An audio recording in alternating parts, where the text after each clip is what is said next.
Oh ragazzi, scusatemi, è venuta Silvia, ragazzi, direttamente da Milano è venuta qui per montare i suoi nuovi portalame sul suo traforo che ha trovato anche lei, ha comprato e ha provato l'ape dei trafori, si sta trovando bene. E comunque ragazzi vi presento Silvia.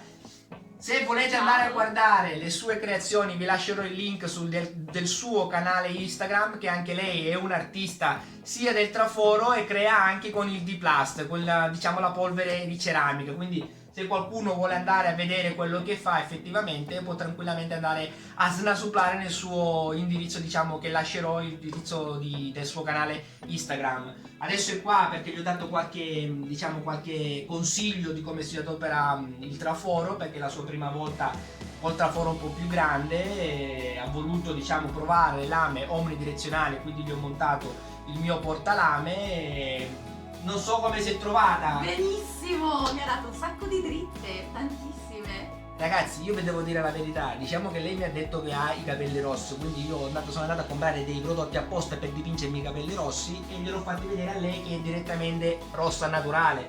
Siamo uguali. Ecco, ma io lo vuoi dire che sono naturali i miei capelli, Sì, che non ci sono credo? naturali. Avete visto ragazzi? Sono naturali.